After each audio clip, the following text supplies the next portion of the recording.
मैं desert festival Jaisalmer के अंदर और हमारे साथ प्रतिभागी है। इनसे हम राजस्थानी संस्कृति के बारे में बातचीत करते हैं। क्या नाम है आपका?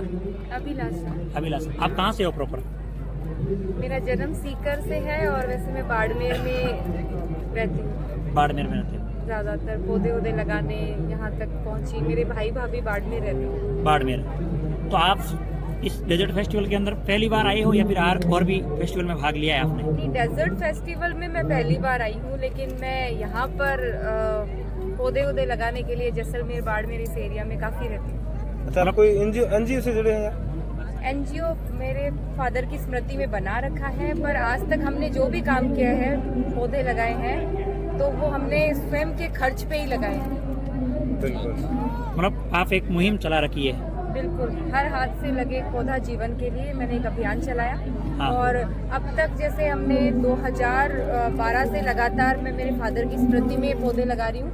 हाँ। तो लगभग 2.5 लाख पौधे जो हैं वो पेड़ बनकर आज छाया दे रहे हैं। और फिर मुझे लगा कि सबसे ज़्यादा ज़रूरत जो है ये मरु प्रदेश जो बेल्ट है इसी में ही है। तो सीकर, चूरू, झुंझुनू, नागौर, जोधपुर होते हुए मैं जैसलमेर बाड़मेर के ये धोरों तक बॉर्डर तक आई हूँ। भारत पाक बॉर्डर पे आप पौधे लगाने की मुहिम चला रहे हैं? और साथ में आपने जैसे बाड़मेर में मुनाबाव बॉर्डर है, हाँ। उस पे खूब पौधे लगाए हैं। इधर जैसलमेर में लोंगे वाला है, और इसके साथ ही जो और पोस्ट हैं जो ऊपर तक, उनमें सब में पौधे लगाए। बीएसएफ एरिया के साथ हम बीएसएफ एरिया में राजस्थान जो फ्रंटियर का एरिया है, तो वहाँ पौधे लगाए हैं। अभी डीआईजी हैं राजपाल सिंह जी सर, जो पहले यहाँ थे बाड़मेर में, फिर अब वो डीआईजी बन के जोधपुर में आए, तो हमने जोधपुर में भी आर्मी एरिया में पौधे लगाए हजारों की संख्या में। तो आपके पिताजी क्या काम करते थे?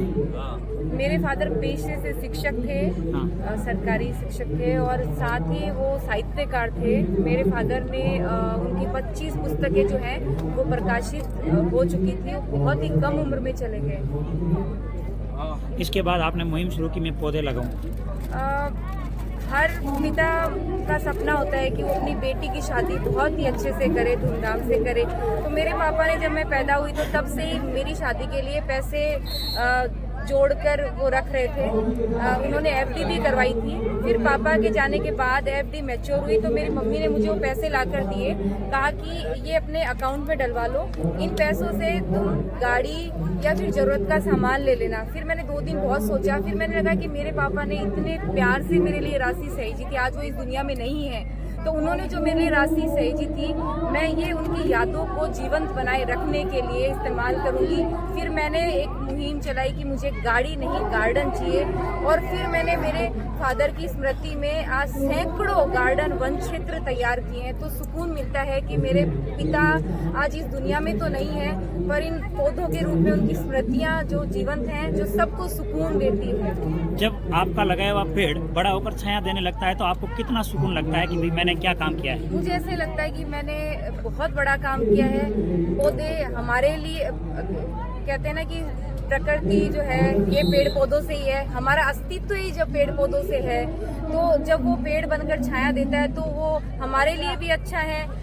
कितने पक्षी उस पे बैठते हैं, और हमारा पर्यावरण तो उससे है। संस्कृति में क्या हाव लगा कि भाई पहले हमारी राजस्थान संस्कृति एक विश्व धरोहर के रूप में थी, धरोहर के रूप में थी, आज ये राजस्थानी संस्कृति विलुप्त होने के कगार पे है, तो इसका क्या कारण है? सब लोग आधुनिकता की तरफ बढ़ रहे हैं, लेकिन मैं हमेशा कहती हूँ कि आधुनिक आप बनो, लेकिन कभी भी अपनी संस्कृति को मत छोड़ो। अब जैसे अभी मैं पीछे भारत सरकार की तरफ से मेघालय गई थी। हाँ। तो वहाँ पर हमें मैंने जैसे अपनी यही कॉस्ट्यूम पहनी थी। मेरा वहाँ भी यही था कि उन्हें पता लगना चाहिए कि राजस्थान से कोई आया है, और वो लोग बहुत मोटिवेट हुए। उन लोगों ने भी ऐसी पोशाक मंगवाई मेरे से। जी जी। आप मतलब हर राज्य में जाते हो, अलग अलग जगह? हर जगह जाती हूँ मैं। तो बेटी बचाओ बेटी पढ़ाओ की ब्रांड एम्बेसडर हूँ। तो भारत सरकार की तरफ से हमें जैसे स्टेट विजिट के लिए जाते हैं, तो इसी वेशभूषा में जाते हो? मैं ये लेके जाती हूँ साथ में? बिल्कुल। हाँ। मैं 30 त्योहारों पे पहनती हूँ, और साथ ही